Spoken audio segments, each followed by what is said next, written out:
और सभी को प्रेज द लॉर्ड। हम लोग क्या आदम ने एदेन के वाटिका में प्रार्थना किया, ये विषय में है और आज का भाग है 6। सच में ये संदेश अपने को अद्भुत रीति तैयार कर रहा है। हर वो जो वचन को सुन रहा है वो परमेश्वर में धन्य लोग है, धन्य। परमेश्वर का इच्छा आपके पास पहुंच रहा है।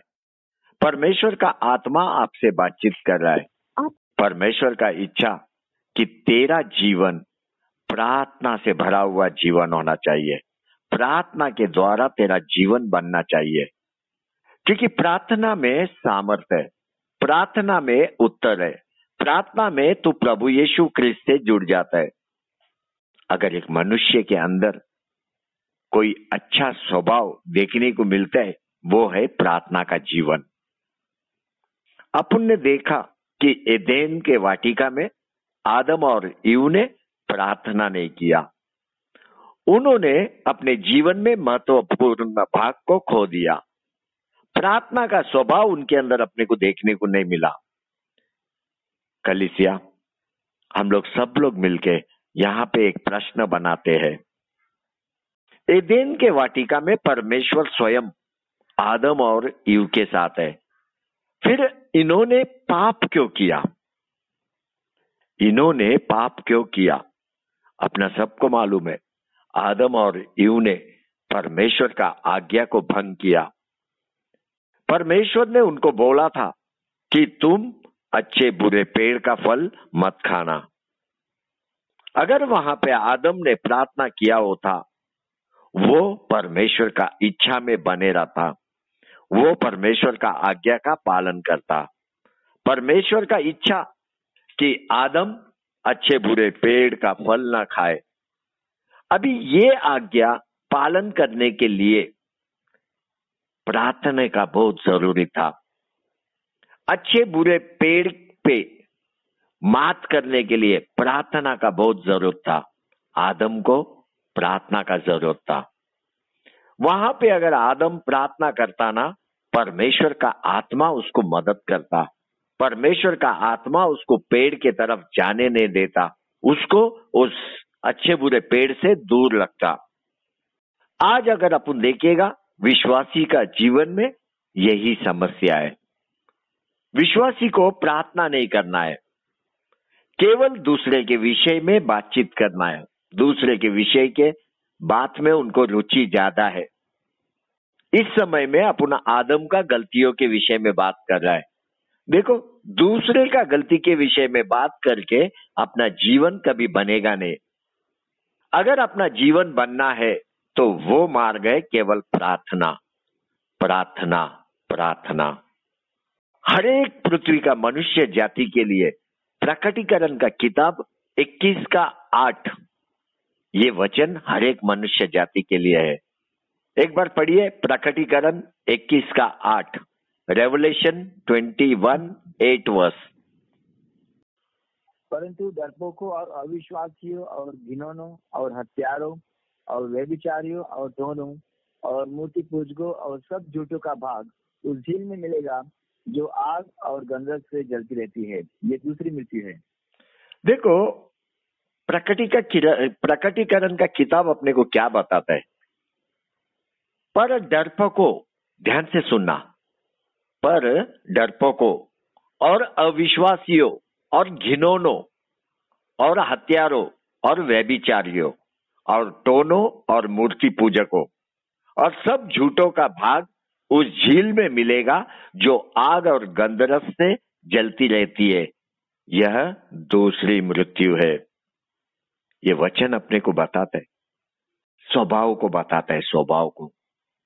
जिसका स्वभाव डरपोक, अविश्वासी, घिनौना, झूठ, हत्यारा, व्यभिचारी, जादू टोना, मूर्ति पूजक, ये सारे स्वभाव वाले लोग अपने को आग और गंधक के झील में जलते हुए मिलेंगे, जलते हुए। और बाइबल इसको दूसरा मृत्यु बोलता है। अभी ये आज्ञा परमेश्वर ने हर एक व्यक्ति के लिए दिया, हर एक व्यक्ति के लिए। परमेश्वर का इच्छा कि हर एक ये स्वभाव से बच के रहे। अभी ये स्वभाव से बच के रहने के लिए, इसके ऊपर बात करने के लिए अगर तुझे कुछ जरूरत है, वो है प्रार्थना। अपना जीवन को आपको जांचते रहना है। अभी अपने जीवन को जांच, क्या तेरा स्वभाव डरपोक है, अविश्वासी है, घिनौना है, झूठा है, हत्यारा है, व्यभिचारी है? क्या जादू टोना का पास जाता है तू? क्या मूर्ति पूजक है? अपने स्वभाव को जांच। अगर ये स्वभाव तेरे अंदर पाया गया तो ये विषय तेरे लिए गंभीर है, तेरे लिए गंभीर है। प्रार्थना के द्वारा तेरे अंदर का सारा दुष्ट स्वभाव तुझे निकालना है। आपको मालूम है, बाइबल में प्रकटीकरण का जो किताब है, सबसे आसान किताब है, सबसे आसान। बाइबल में इससे आसान कोई किताब नहीं, क्योंकि प्रकटीकरण का किताब में आपको गहराई में जाने का जरूरत नहीं है। प्रकटीकरण का किताब में जो लिखा है वैसा ही होने वाला है। बाकी किताब में आपको वचन के साथ वचन जोड़ना पड़ता है, उसका कनेक्शन ढूंढना पड़ता है, गहराई में जाना पड़ता है। प्रकटीकरण का किताब ऐसा नहीं है। प्रकटीकरण का किताब जो बोलता है वो पक्का है। ये किताब में कुछ भी छुपा हुआ नहीं है। प्रकटीकरण का किताब आपको सहूलत नहीं देता है। अगर तेरे अंदर दुष्ट स्वभाव पाया गया तो आपको सहूलत नहीं है। मैं आपको बताता है, आदम ने जो कुछ भी एदेन का वाटिका में खो दिया, आप भी खो देगा। अगर ये स्वभाव आपके अंदर है, आप भी खो देगा। आदम ने क्या खोया? परमेश्वर का उपस्थिति को खोया। आदम का अगर अपन परिस्थिति देखेगा पाप करने के बाद, भयंकर परिस्थिति, भयंकर। उसको देखेगा ना, ऐसा लग रहा है उसका पिता उसको निकाल के बाहर कर रहा है। पिता अपने नजरों के सामने से अपने बेटे को निकाल दिया, वो भी किधर डाला? शापित भूमि के ऊपर, खेत करने के लिए खेत। अभी वो जो कुछ भी कमाएगा वो अपने पसीने से खाएगा, पसीने से। आदम ने बहुत कुछ खो दिया एदेन के वाटिका में। अगर तेरा स्वभाव प्रकटीकरण 21 अध्याय 8 वचन के हिसाब से है, तू भी आदम की तरह बहुत कुछ खो देगा। ये सारा दुष्ट स्वभाव है। ये सारे लोग आग के गंध के झील में जलते हुए दिख रहे हैं अपने को, और बाइबल बोलता है ये दूसरा मृत्यु है, दूसरा। अभी आप मुझे बताओ, जो कोई ये आग का झील में है, उन्होंने क्या खो दिया? उन्होंने अनंत काल का जीवन को खो दिया, उन्होंने परमेश्वर का उपस्थिति को खो दिया। अभी ये सारे लोग परमेश्वर का बच्चे नहीं है, और परमेश्वर उनका परमेश्वर भी नहीं है। अनंत काल के लिए ये स्वभाव का लोग आग का झील में जलता रहेगा। ये दंड क्यों? ये दंड क्यों? प्रार्थना नहीं, प्रार्थना नहीं जीवन में। उन्होंने दुष्ट स्वभाव के ऊपर मात नहीं किया। उनका मन में कि परमेश्वर का कृपा मदद करेगा। देखो, आप गलत विचार में, गलत विचार में, ये जो आपका विचार है ये दुष्ट स्वभाव से आता है। अगर परमेश्वर का कृपा आपको मदद करेगा तो ये जो बात है, प्रकटीकरण का किताब 21:8 में ये लिखा नहीं जाता। आप गलत शिक्षा में मत रहो। हर एक विश्वासी से मैं बोल रहा हूं, गलत शिक्षा में मत रहो।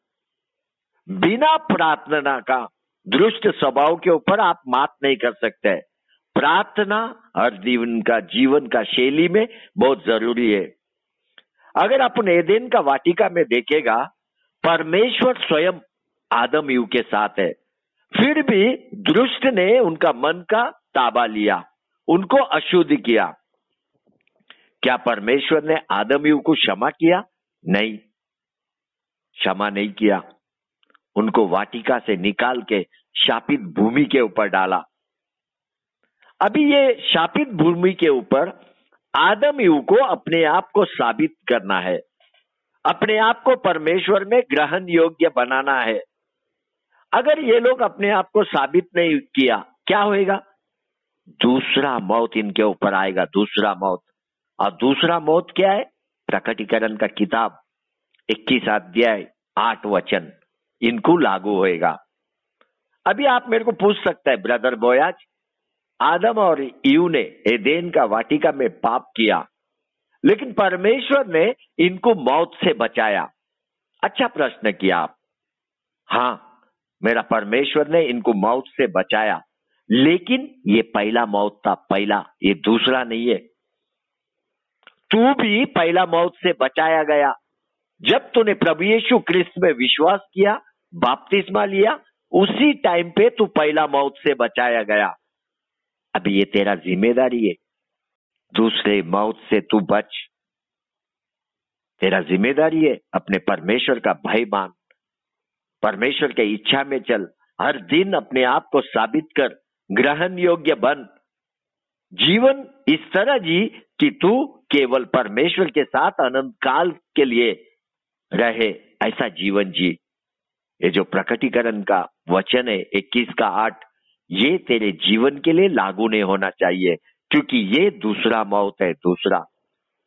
ये सब आपके प्रार्थना पे निर्भर है, प्रार्थना पे, क्योंकि प्रार्थना चमत्कार करता है, चमत्कार। तेरा प्रार्थना तेरे को परमेश्वर के राज्य में लेके जाएगा। तेरा प्रार्थना तेरे को नया स्वर्ग, नया पृथ्वी में लेके जाएगा। तेरा प्रार्थना तेरे को नया यरूशलेम में लेके जाएगा। तेरा प्रार्थना तेरे को प्रभु यीशु क्रिस्त का दुल्हन के रूप में तैयार करेगा। तेरा प्रार्थना तेरे को परमेश्वर के सिंहासन के पास लेके जाएगा। जब भी तू प्रार्थना करता है परमेश्वर के पास, तेरे आंखों से आंसू गिरता है, आंसू। तुझे मालूम है वो आंसू कौन पोंछता है? मेरा परमेश्वर स्वयं अपने हाथों से पोंछता है। परमेश्वर वो आंसू को पोंछता है, इसी कारण से तेरे जीवन में शोक नहीं, विलाप नहीं, पीड़ा नहीं, मौत नहीं। पढ़िए ये बात, रेवलेशन का किताब 21:4 मैं ही पढ़ता हूं। और वह उनकी आंखों से सब आंसू पोंछ डालेगा, और इसके बाद मृत्यु ना रहेगी, और ना शोक, ना विलाप, ना पीड़ा रहेगी। पहली बातें जाती रही। देखो, प्रार्थना में मेरा परमेश्वर उसके सामर्थी हाथों से, उसके कोमल हाथों से तेरे आंखों का आंसू को पोंछता है। मुझे एक बात समझ में नहीं आता है कि विश्वासी अभी भी पूरी रीति से परमेश्वर को क्यों समझ नहीं पा रहा है। उसमें का एक कारण है, तेरे में प्रार्थना जीवन नहीं है। प्रार्थना जीवन, प्रार्थना में तू परमेश्वर को पूरी रीति से समझता है। तुझे मालूम पड़ता है वो अल्फा और ओमेगा है, वही आदि और अंत है, वही प्यासे को जल के सोते में से पिलाएगा। मैं धन्यवाद करता हूं, समारिया स्त्री को धन्यवाद करता हूं, जो व्यभिचारी स्त्री थी, व्यभिचारी, मिनटों के अंदर, क्षणों के अंदर उसने पूरी रीति से प्रभु यीशु क्रिस्त को समझा। सच में वो स्त्री का निर्णय मेरे हृदय को तृप्त करता है। जब भी मैं वो स्त्री के विषय में सुवार्ता पढ़ता है, मैं उसके स्वभाव में से बहुत कुछ सीखता है। आपको मालूम है, जब प्रभु यीशु क्रिस्त गालीली को जा रहा था, मध्य में समारिया नगर आता है, समारिया। तभी प्रभु यीशु क्रिस्त समारिया नगर में जेकब के कुएं के पास ठहरा। अभी ये व्यभिचारी स्त्री पानी भरने के लिए कुएं पे आई। प्रभु यीशु क्रिस्त ने उस स्त्री को बोला, मुझे पानी पिला। समारिया स्त्री ने उसको क्या बोला मालूम है? यूहन्ना का किताब 4:9। उस समारी स्त्री ने उससे कहा, तू यहूदी होकर मुझ समारी स्त्री से पानी क्यों मांगता है? वापस सुनो क्या बोला समारी स्त्री ने। उस समारी स्त्री ने प्रभु यीशु क्रिस्त से कहा, तू यहूदी होकर मुझ समारी स्त्री से पानी क्यों मांगता है? यहां पे उसका स्वभाव अपने को सीखने को मिलता है। उन दिनों में यहूदी और समारी लोगों के बीच में किसी प्रकार का भी व्यवहार नहीं होता था, किसी प्रकार का मेल मिलाप नहीं है, किसी प्रकार का लेन देन नहीं है। अभी ये स्त्री उस प्रथा का पालन कर रहा है। देखो, ये स्त्री व्यभिचारी है, फिर भी आज्ञा में है, एक नियम में है। उसने अपने प्रांत का नियम का पालन किया। आपको मालूम है, ये स्त्री को ये भी मालूम था कि मसीह जो ख्रीस्त है आने वाला है, जब वो आएगा तो हमें सब बातें बताएगा, ये भी उसको मालूम था। और ये शब्द को उसने अपने हृदय में हमेशा के लिए रखा। जब यीशु ख्रीस्त उसके साथ बात कर रहा था, वो स्त्री को मालूम नहीं कि यीशु ख्रीस्त ही मसीहा है। यीशु ख्रीस्त ने उस स्त्री से कहा, यदि तू परमेश्वर के वरदान को जानती और यह भी जानती कि वह कौन है जो तुझसे कहता है मुझे पानी पिला, तो तू उससे मांगती और वह तुझे जीवन का जल देता। प्रभु यीशु ख्रीस्त यहाँ पे रुका नहीं, और भी आगे उसके साथ बातचीत किया। आगे क्या बोला? परंतु जो कोई उस जल में से पिएगा जो मैं उसे दूंगा, वह फिर अनंत काल तक प्यासा ना होगा, वरन जो जल मैं उसे दूंगा वह उसमें एक सोता बन जाएगा जो अनंत जीवन के लिए उमड़ता रहेगा। यीशु ख्रीस्त उस स्त्री के साथ बातचीत कर रहा था, उस स्त्री को वचन से तृप्त कर रहा था, लेकिन उस स्त्री ने प्रभु यीशु के बातों को गंभीरता से ध्यान पूर्वक अपने हृदय में लिया। उसके स्वभाव को देखो, जितना गंभीरता वचन के लिए, उतना उसका स्वभाव बनते जा रहा था। उस स्त्री के अंदर बदलाव आ रहा था स्वभाव में। उस स्त्री को मालूम है कि एक दिन मसीहा आएगा, एक दिन मसीहा आएगा, लेकिन वो स्त्री को यह नहीं मालूम कि प्रभु यीशु ख्रीस्त मसीहा उसके साथ बात कर रहा है। ये बात अपने को यूहन्ना का किताब 4:25 में देखने को मिलता है। उस स्त्री ने बोला, स्त्री ने उससे कहा, मैं जानती हूं कि मसीहा जो क्रिस्तुस कहलाता है आने वाला है, जब वो आएगा तो हमें सब बातें बता देगा। ये वचन के अंदर एक महत्वपूर्ण विषय छुपा हुआ है, महत्वपूर्ण। ये स्त्री ने ये वचन को अपने हृदय में रखा कि एक दिन प्रभु यीशु ख्रीस्त आएगा। यही कारण है ध्यान पूर्वक प्रभु यीशु ख्रीस्त का शब्द को वो सुन रही थी। उन दिनों में समारिया देश में परमेश्वर का वचन नहीं है, दुर्बल है, दुर्बल। इसीलिए ये स्त्री का स्वभाव बनाया नहीं गया। आज का विश्वासी सभी को मालूम है कि हम लोग परमेश्वर का राज्य में जाने वाला है, प्रभु यीशु ख्रीस्त स्वर्गरोहण में आने वाला है। कितना आपको वचन का साथ जुड़ना चाहिए, कितना वचन के साथ जुड़ना चाहिए, क्योंकि परमेश्वर का वचन में इतना सामर्थ्य है कि तेरे स्वभाव को बदली करे। प्रार्थना में इतना सामर्थ्य है कि तुझे परमेश्वर के करीब लेके आए। जब प्रभु यीशु ख्रीस्त ने उस स्त्री से बातचीत किया, यीशु ख्रीस्त ने और एक बात बोला। यूहन्ना 4:26 में यीशु ख्रीस्त ने उससे कहा, मैं जो तुझसे बोल रहा हूं, मैं वही हूं, मैं वही हूं। यीशु ख्रीस्त ने उसको बताया, मैं ही मसीहा हूं। उस स्त्री ने तुरंत क्या किया, अपने पास का जो पानी का मटका था यीशु ख्रीस्त के चरणों के पास छोड़ दिया और नगर के अंदर दौड़ी। वो नगर में दौड़ी ताकि यीशु ख्रीस्त का सुवार्ता को घोषित करे। घर घर में जाके, घर घर में जाके प्रभु यीशु ख्रीस्त को घोषित किया। वो स्त्री ने अपने हृदय में समझा, सच्चा मसीहा के साथ मैंने भेंट किया।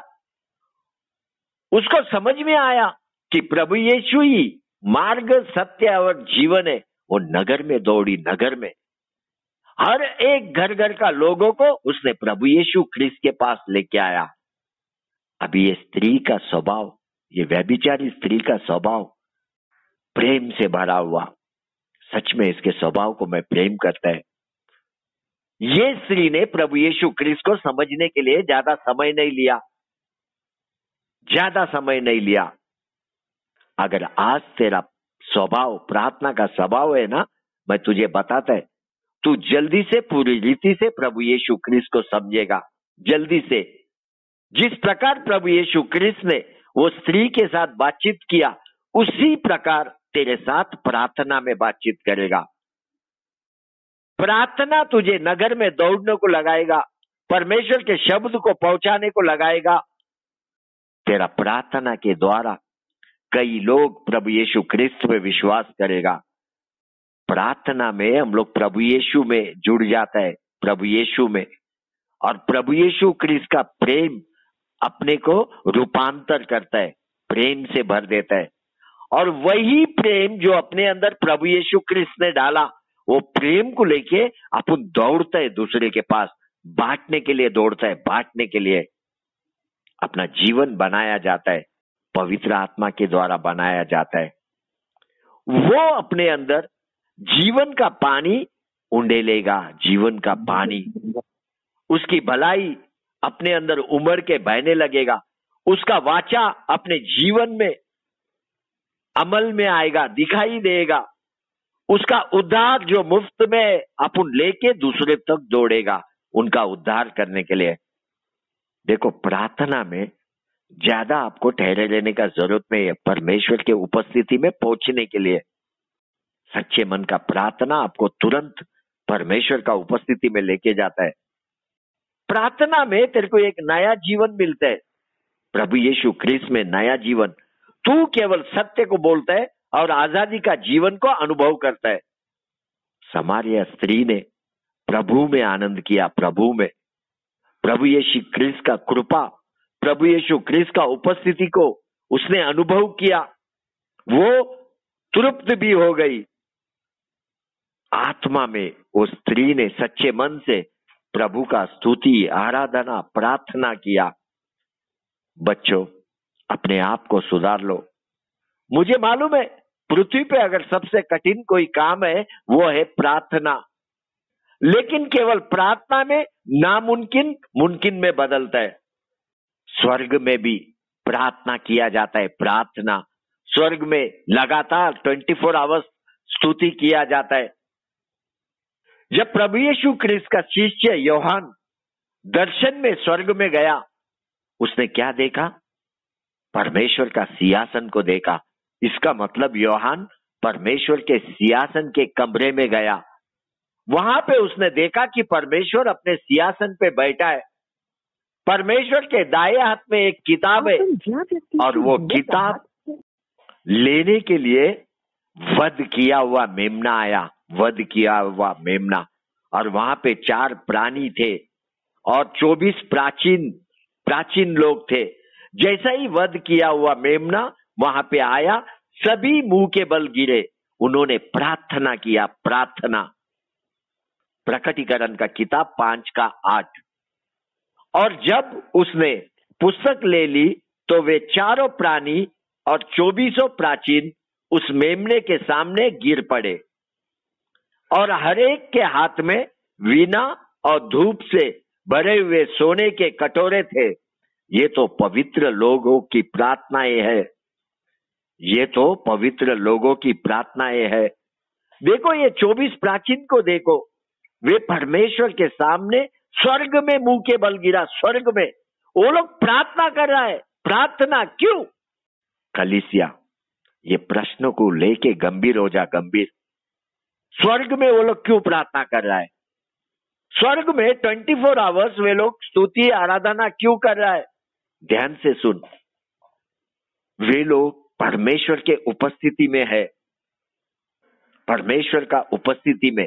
लेकिन परमेश्वर से जुड़ने के लिए प्रार्थना एक रीति है, रीति। स्वर्ग में वो लोग प्रार्थना के द्वारा अपने परमेश्वर से जुड़ जाता है। स्वर्ग में वो लोग स्तुति के द्वारा अपने परमेश्वर से जुड़ जाता है। वे लोग स्वर्ग में प्रार्थना कर रहा है अपने परमेश्वर से जुड़ने के लिए। स्वर्ग के लोगों को अगर प्रार्थना का इतना जरूरत है तो अपन पृथ्वी पे है, अपने को कितना प्रार्थना का जरूरत है, कितना? आप देखो, हिसाब करो। प्रार्थना में तेरा हृदय परमेश्वर के साथ जुड़ जाएगा। तेरे अंदर से प्रेम का एक आग धूप की नाई परमेश्वर का पास पहुंचेगा।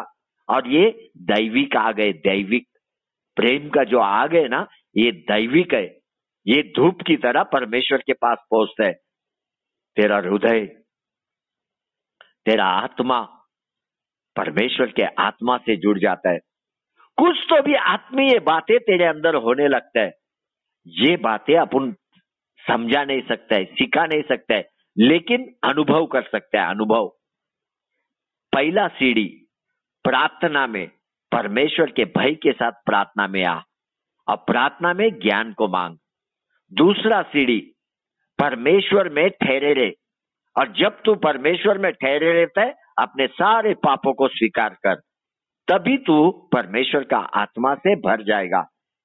इसके बाद तीसरा सीढ़ी प्रार्थना में शुरू होता है। तीसरा सीढ़ी, ये तीसरा सीढ़ी तुझे पवित्र स्थान में लेके जाता है, अपने परमेश्वर के पास लेके जाता है। तू तीसरा सीढ़ी में परमेश्वर का सिंहासन तक पहुंचता है। आज कई लोग प्रार्थना कर रहे हैं, उनको पता ही नहीं वो लोग कहां जा रहा है प्रार्थना में, पता ही नहीं। जब भी तू प्रार्थना करेगा, धूप की नाई तू परमेश्वर के पास पहुंचना चाहिए, धूप की नाई। तीसरा सीढ़ी में तेरा हाथ अपने आप ऊपर जाता है। ये जो तेरा हाथ ऊपर जाता है, इसको परमेश्वर के लिए अन्न बलि बोलते हैं, अन्न बलि। इतना ही नहीं, तीसरा सीढ़ी में तेरा मुंह का रखवाली और रक्षा पवित्र आत्मा करता है, पवित्र आत्मा। क्योंकि तीसरा जो सीढ़ी है, वो सीढ़ी में केवल पवित्र आत्मा तेरे को नियंत्रण करता है। पवित्र आत्मा परमेश्वर के इच्छा अनुसार के शब्द तेरे मुख में डालता है। इतना ही नहीं, तेरा ओठों का भी नियंत्रण पवित्र आत्मा के हाथ में रहता है। तेरा हृदय पूरा शुद्ध हो जाता है। कुछ भी दुष्ट बातें तेरा हृदय में रहता नहीं। ये सारी बातें तीसरा सीढ़ी में होता है।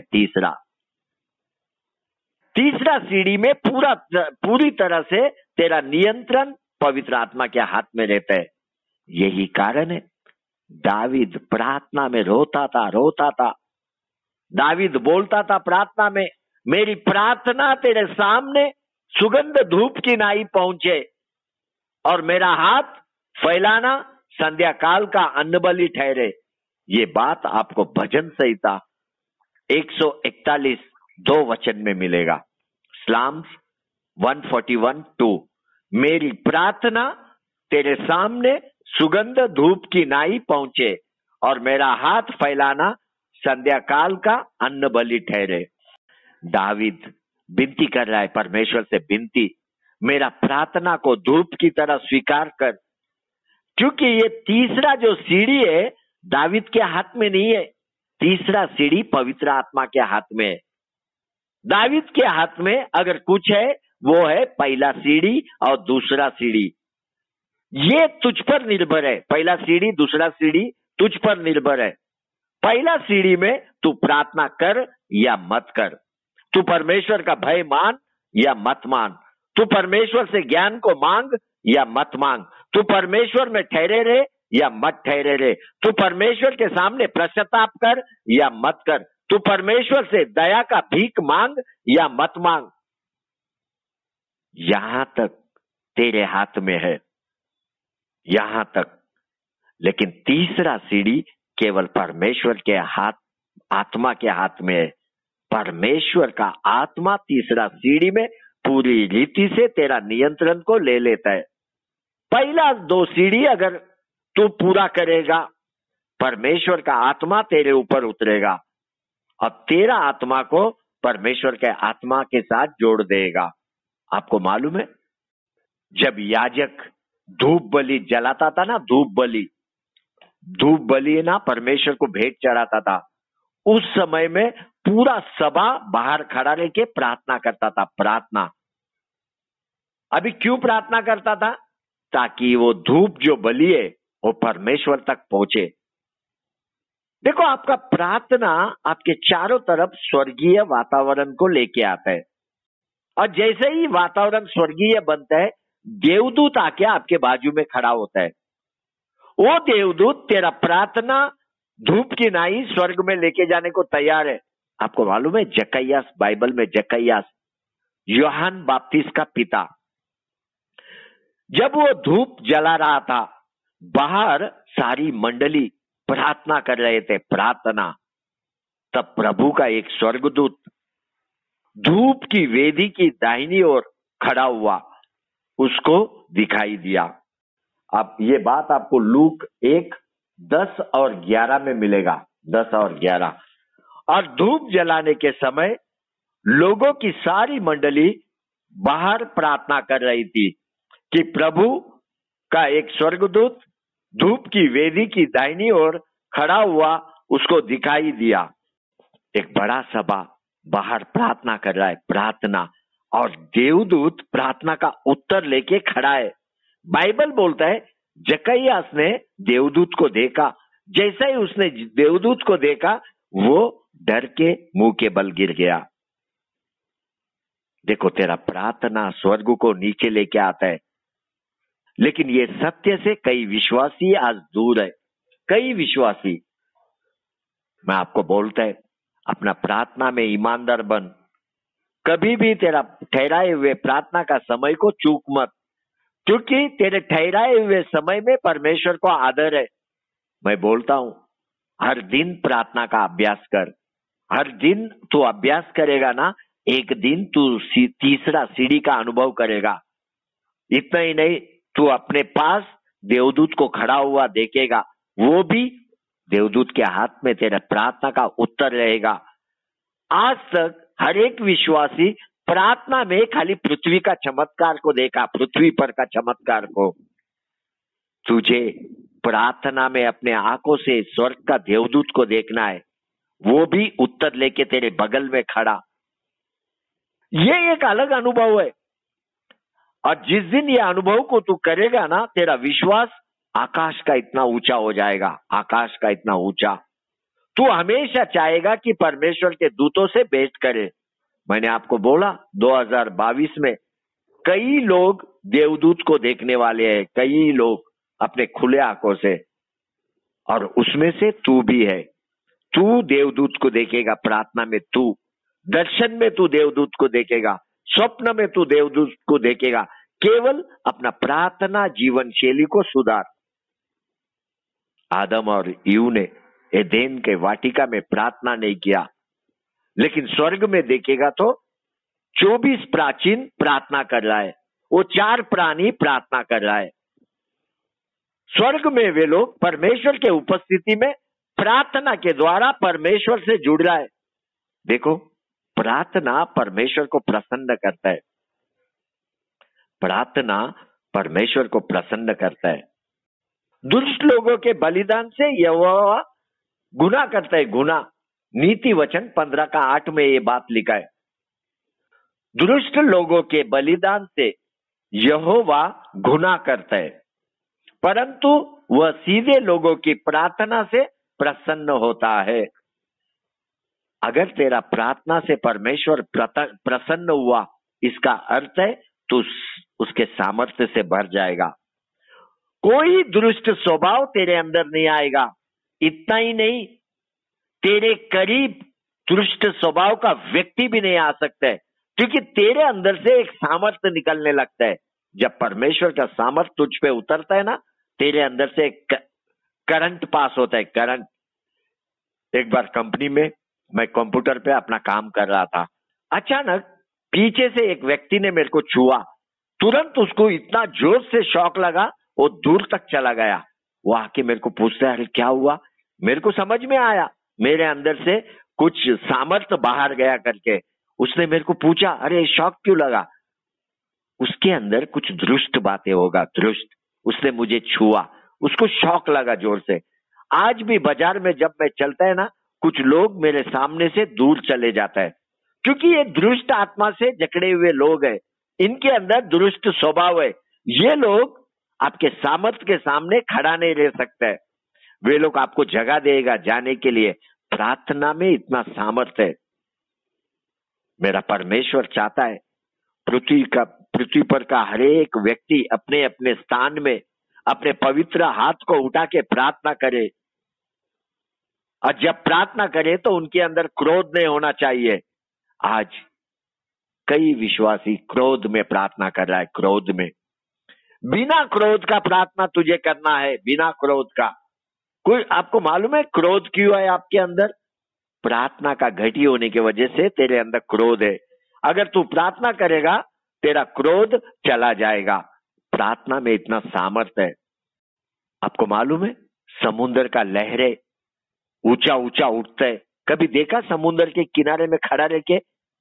वो लहरें क्या करता है मालूम है? आकाश के तरफ उठता है, आकाश के तरफ। ऐसा लगता है आकाश में से कोई ये पानी को ऊपर खींच रहा है।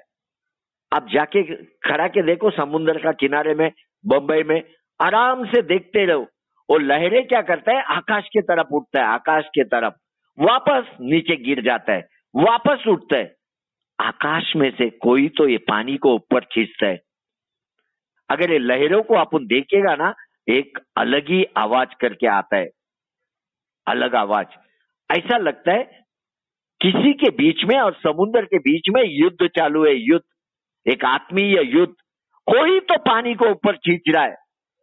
ये पानी विरोध करता है, भाई ऊपर नहीं आएगा करके। वो बोलता है मेरे को ऊपर नहीं आना है, लेकिन वो खींचते रहता है, खींचते। आपको मालूम है पानी को कौन ऊपर खींचता है?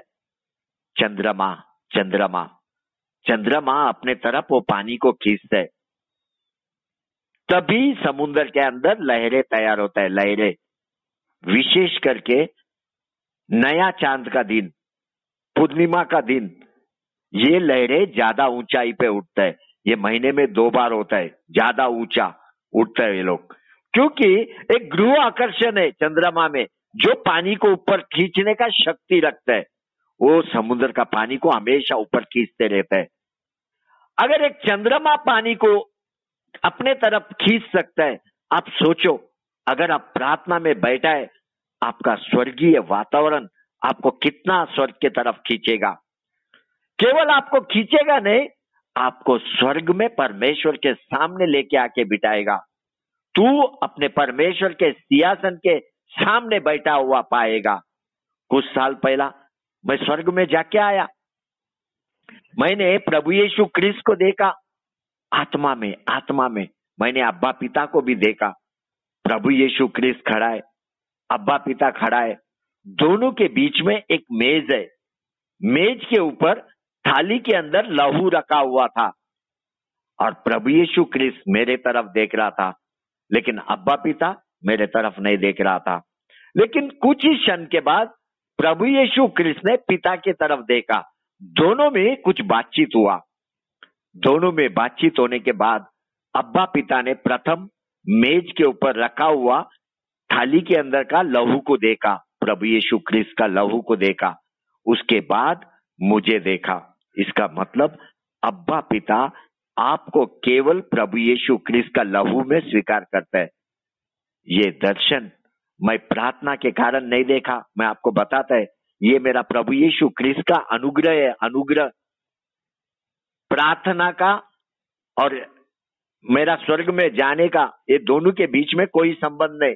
ये प्रभु का इच्छा है, ये प्रभु के ऊपर निर्भर है, वो अपने आप को किसको प्रकट करे नहीं करे।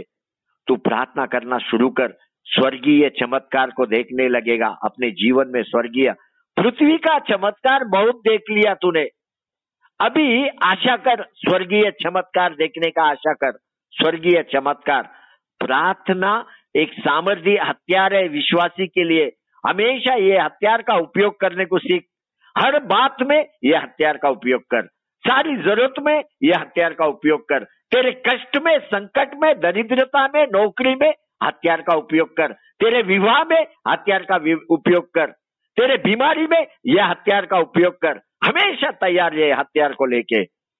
जितना ज्यादा ये हथियार का तू उपयोग करेगा, तू परमेश्वर के साथ पाया जाएगा, परमेश्वर के साथ। एदेन के वाटिका में आदम और ईव परमेश्वर के उपस्थिति में थे, लेकिन उन्होंने बड़ा गलती किया, बड़ा गलती। उन्होंने प्रार्थना नहीं किया। आज तुझे परमेश्वर का उपस्थिति चाहिए। परमेश्वर का उपस्थिति के लिए, परमेश्वर से जुड़ने के लिए एक ही रीति है, वो है प्रार्थना, प्रार्थना, प्रार्थना। स्वर्ग में भी प्रार्थना किया जाता है। स्वर्ग में यही कारण है, स्वर्ग में हमेशा वे लोग परमेश्वर के उपस्थिति में आनंद कर रहा है। तेरा प्रार्थना पृथ्वी के ऊपर आनंद लेके आना चाहिए। आनंद कलीसिया, हम सब मिलके एक मन, एक प्राण, एक शरीर बन के पूरा पृथ्वी पे आनंद लाने के लिए प्रार्थना करेंगे। हम लोग पृथ्वी पर का अंधकार को प्रकाश में बदल देंगे। हम लोग अविश्वासी को विश्वासी में बदल देंगे। हम लोग अशुद्धता को शुद्धता में बदल देंगे। हम लोग अपवित्रता को पवित्रता में बदल देंगे। हम लोग अभक्तिमान को भक्तिमान में बदल देंगे। हम लोग परमेश्वर के चुने हुए प्रार्थना वीर लोग हैं। हम लोग परमेश्वर के चुने हुए सेना लोग हैं। सेना अपना प्रार्थना मरे हुए को भी जीवन देगा। जीवन, विश्वास कर, विश्वास कर, यीशु के नाम में ये मुमकिन है। सब कुछ मुमकिन है, सब कुछ। दावीद एक सामर्थी प्रार्थना करने वाला व्यक्ति, सामर्थी। भजन संहिता 71:7 में दावीद ने बोला, मैं बहुत लोगों के लिए अद्भुत, मैं बहुत लोगों के लिए चमत्कार। देखो भजन संहिता 71:7 में दावीद ने बोला, मैं कई लोगों के लिए अद्भुत हूं, कई लोगों के लिए मैं चमत्कार हूं। ये बात दावीद ने बोला।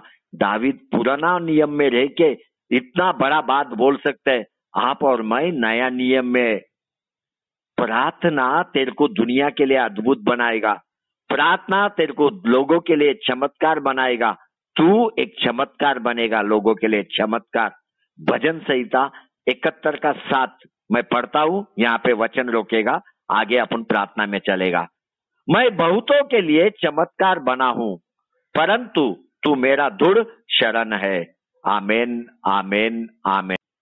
आपका दास को प्रभु खड़ा करके बहुत ही सामर्थ्य वचन से बात किया। धन्यवाद, धन्यवाद प्रभु। समुद्र का लहर जिस तरह आता है जाता है, हमेशा आकाश का तरफ से देखता है, इस सारे बात को आप वो बताया, इसके लिए धन्यवाद। इस तरह प्रभु हम हमेशा प्रभु हमारा दृष्टि, हमारा मन और स्वर्ग आकाश मतलब स्वर्ग का तरफ से हम रखना चाहिए। इस तरह प्रभु हमेशा आपका विश्वास से हर बातों को मांगना चाहिए। एक धन्यवाद राजा। और इस तरह में 11वीं प्रार्थना का अनुभव सभी को दीजिए राजा। 11 का प्रार्थना का अनुभव सभी को दीजिए, सभी को आशीष कर प्रभु। एक एक लोग को आत्मीय बेटी, आत्मीय बेटा बना दे प्रभु। Thank you holy spirit. सारे वचन से सभी लोग आशीष कर प्रभु। Thank you Jesus. धन्यवाद, धन्यवाद राजा। पवित्र आत्मा सारे लोग का जीवन में अद्भुत कार्य कीजिए, अद्भुत कार्य कीजिए। आज एक एक लोग का पूर्ण रीति से, एक संपूर्ण रीति से प्रभु एक आत्मीय चंगाई कर दीजिए, आत्मीय चंगाई कर दीजिए। यीशु का नाम से सभी लोग को आत्मीय चंगाई कर दीजिए। यीशु धन्यवाद, यीशु धन्यवाद, यीशु धन्यवाद। मैं शरीर का चंगाई के लिए आपका हाथों को तुम्हारे किधर तक उधर हाथ रख सकता है। अभी यीशु हमारा बीच में है, चंगाई का आत्मा हमारे बीच में है। आपको छू लेंगे, आपको चंगाई मिलेंगे। यीशु धन्यवाद राजा। मैं यीशु का नाम से प्रभु एक एक लोग को सिर से लेके पाँव तक प्रभु, पैरों तक प्रभु, यीशु का नाम से पूर्ण रीति से चंगाई कर दीजिए, पूर्ण रीति से चंगाई कर दीजिए। यीशु का नाम से प्रभु पूर्ण रीति से चंगाई कर दीजिए। कुछ लोग का खांसी, बुखार यीशु का नाम से दूर कर दीजिए, दूर कर दीजिए। In the name of Jesus. Yeshu धन्यवाद राजा। कुछ लोग का शरीर में बहुत कमजोरी दिख रहा है, यीशु का नाम से आपका सामर्थ्य से भर दीजिए। सभी लोग को प्रभु हर कमजोरी को हटाइए प्रभु। यीशु धन्यवाद। गैस्ट्रिक प्रॉब्लम, गैस्ट्रिक का समस्या यीशु का नाम से healing in the name of Jesus सभी को प्रभु चंगाई कर दीजिए। और यीशु धन्यवाद, यीशु धन्यवाद। और इस तरह प्रभु जी एक एक लोग को प्रभु पूर्ण रीति से हाथों में दर्द, पेटों में दर्द, पैरों में दर्द, बैक पेन प्रभु, इस तरह सिर दर्द यीशु का नाम से पूरा चंगाई कर दीजिए, परिपूर्ण रीति से चंगाई कर दीजिए। यीशु धन्यवाद। शुगर बीपी थायराइड, ये तीनों समस्या से यीशु का नाम से चंगाई कर दीजिए प्रभु। आप सभी लोग को अनुग्रह से गर्वी से आपका आत्मा में चलने के लिए सहायता कीजिए, पूरा रीति से सभी को चंगाई कर दीजिए। Thank you holy spirit. धन्यवाद राजा। बहुत लोग का कर्जा प्रॉब्लम है फाइनेंशियली, यीशु का नाम से आर्थिक क्षेत्र में सहायता कीजिए, आर्थिक क्षेत्र में सहायता कीजिए, यीशु का नाम से सहायता कीजिए। कर्जा समस्या को हटाइए, कर्जा समस्या को हटाइए। यीशु धन्यवाद, यीशु धन्यवाद, यीशु धन्यवाद। और प्रभु जी इस तरह प्रभु और भी प्रार्थना कर रहे हैं। Thank you holy spirit, Jesus name. Yeshu धन्यवाद राजा। जो समस्या आप जानता है यीशु का नाम से दूर कर दीजिए प्रभु, दूर कर दीजिए। कुछ लोग गर्भफल के लिए वेट कर रहे और जो आशा से वेट कर रहे उनको गर्भ को खोल दीजिए, जल्दी उनका जीवन में बच्चा मिलने के लिए सहायता कीजिए। यीशु का नाम से उनका गर्भ को खोल दीजिए प्रभु, बच्चा दीजिए राजा, बच्चा दीजिए प्रभु। और जिसको शादी नहीं हुआ उनको शादी होने दो। इस तरह आज वचन दिया हुआ बोयज भाई को और भी सामर्थ्य से भर दीजिए उनको प्रभु, और भी उनका परिवार में अद्भुत कार्य कीजिए। अश्विनी का जीवन में प्रभु जल्दी शादी होने के लिए सहायता कीजिए। यीशु धन्यवाद। कल प्रभु अपना सक्सेस में जा रहा है प्रकाश भाई का और सारे लोग हमारा सभी सक्सेस में आत्मीय कार्य होने दे प्रभु। कल अच्छा आराधना होने दो। आज जितना लोग का कॉन्फ्रेंस लाइन में है सारे परिवार को प्रभु आशीष कर, आशीष कर। मैं यीशु का नाम से ये प्रार्थना विनती मांगता है, सुन ग्रहण कर पिता। Amen, amen, amen. Praise lord. तो आइए हम लोग सभी गवाही में जाएंगे और हमारे बीच में पास्टर विद्याचर है, वो गवाही देंगे। हालेलुया। परमेश्वर के नाम को धन्यवाद देती प्रभु जी, आपकी महिमा करती प्रभु जी। सच में परमेश्वर के नाम को मैं धन्यवाद देती हूँ गवाही के लिए, जो प्रभु ने मुझे गवाही देने के लिए कहा है। मैं कई दिनों से इस प्रार्थना विषय में जो वचन को सुन रही हूँ, जो आप परमेश्वर के दास वचन को बता रहे कि वाटिका के विषय में, कि वाटिका में क्या आदम ने अदन की वाटिका में प्रार्थना किया था, इस विषय के लिए हम सुन रहे और मुझे बहुत अच्छा लग रहा है, क्योंकि जो प्रार्थना का विषय है मुझे उस विषय में बहुत अच्छा लग रहा है कि कैसे प्रार्थना करना चाहिए, कैसे प्रार्थना में परमेश्वर के साथ समय बिताना चाहिए। क्योंकि जो मैं करती थी कि जब पार्षद जी बताते थे कि कैसे प्रार्थना में एक नियम रहना चाहिए, और कैसे हन्ना ने जब प्रार्थना किया था तो हन्ना को एक मदिरा, जैसे कि प्रार्थना का मदिरा उन्होंने पी लिया, ऐसा वो बेचैन रहती थी और प्रार्थना करती थी। मुझे वो विषय भी बहुत अच्छा लगा और सच में मैं परमेश्वर को धन्यवाद देती हूँ कि ये जो मैं प्रार्थना के विषय में जो सीख रही हूँ मुझे बहुत ही अच्छा लग रहा है, क्योंकि ऐसी ऐसी बातें मेरे अंदर प्रभु ने मुझे पहले से दिया है कि मैं भी प्रार्थना, मुझे जब समय होता तो मैं एकदम बेचैन होती हूँ और मुझे प्रार्थना चाहिए और 2 घंटे में निकालती हूँ, प्रभु के लिए सामने बैठती, घुटने टेकती, प्रार्थना करती हूँ। और परमेश्वर के दास ने ये भी बताया कि टूटे मन से एकदम हृदय टूटना चाहिए, आंसू बहना चाहिए, और वैसी ही प्रार्थना का जो गिफ्ट है प्रभु ने मुझे दिया है। परमेश्वर को धन्यवाद देती हूँ कि जब मैं एकांत में अकेले में बैठती, जब प्रार्थना करती हूँ तो मुझे ऐसी ही प्रार्थना होती है और जैसे लगता है कि परमेश्वर मेरे सामने खड़े हैं और मेरी आंसू उनके चरणों में गिर रहे, ऐसे मुझे एकदम महसूस होता है। मैं परमेश्वर को धन्यवाद देती हूँ कि ये जो मैं प्रार्थना के विषय में वचन को सुन रही हूँ, और आज हमने 6वां भाग भी उनके विषय में सुना, बहुत अच्छा लगा कि किस तरह से हमें प्रार्थना में तीसरे स्टेप में, तीसरे सीढ़ी में कैसे चलना चाहिए, कैसे पवित्र आत्मा को ऊपर हमें सहायता लेना है, किस तरह पवित्र आत्मा हमारा ताबा लेता है, कैसे हम परमेश्वर के सामने आगे बढ़ सकते हैं। मैं सच सच में परमेश्वर को धन्यवाद देती हूँ कि बहुत अच्छा लग रहा है मुझे ये वचन को सुन के। और सच में परमेश्वर के दास जो है एक आत्मा में प्रार्थना के विषय जो लेके बता रहे हैं, ये बहुत अच्छा है, जो हर एक के मन को, हृदय को छू रहा है और मुझे भी छू रहा है। मैं परमेश्वर को धन्यवाद देती हूँ। और मैं परमेश्वर को धन्यवाद, एक गवाही मेरी है, मैं देना चाहती हूँ। कल फ्राइडे के दिन हमारे चर्च में प्रार्थना थी और फास्टिंग प्रेयर होती है, और मैं वहां पे जब प्रेयर में सब लोगों ने किया, फिर मैं प्रेयर करने लगी और बहुत समय, उस समय ज्यादा हो गया और मैं प्रार्थना करते गई और अन्य भाषाएं में मैंने बहुत से प्रार्थना की। और उसके बाद मैंने नगर के लिए वहां पे 3 दिन की मीटिंग है करके उस विषय के लिए बोझ के साथ में जब प्रार्थना करने लगी, एक आंसुओं के साथ में, तो उस समय पे मैंने एक दर्शन को देखा कि एक बहुत बड़ा ग्राउंड, बहुत बड़ा मैदान दिखाई दे रहा है और चारों तरफ में मैंने देखा कि सफेद वस्त्र में दूत लोग खड़े हैं करके मैंने ऐसे देखा। और वहां पे जितने भी भाई बहन आ रहे, छोटे बच्चे से बड़े जितने लोग, हर एक लोग एक उद्धार को पा रहे, चंगाई को पा रहे। और वहां पे एक मीटिंग, अद्भुत मीटिंग होने वाली है। प्रभु मुझे ऐसे उस प्रार्थना में जब मैं करी थी, मुझे दर्शनों को दिखा रहा था कि अद्भुत रीति से प्रार्थना होने वाली है। वहां पे जो जो दास आने वाले, उस सारे दासों का चेहरा मुझे दिखाई दे रहा था। मैं परमेश्वर को धन्यवाद देती हूँ कि ये जो 3 दिन की मीटिंग भी है, एक पवित्र आत्मा की सहमत से प्रभु की ही इच्छा के अनुसार होने वाला है। मैं सच में परमेश्वर को धन्यवाद देती हूँ कि बहुत ही एक अद्भुत प्रार्थना, अद्भुत मीटिंग भी है। और सच में प्रभु को धन्यवाद देती कि हमारे जो दास बोएज पाशा जी है, वो बता रहे थे कि उन्होंने भविष्यवाणी किया था ये साल होने लगने के पहला कि कई लोग स्वर्गदूतों को देखेंगे खुली आंखों से, दर्शनों में, ऐसे बहुत से विषय को बताया था। उन्होंने भविष्यवाणी की थी और सच में वो भविष्यवाणी हर एक के जीवन में पूरी हो रही।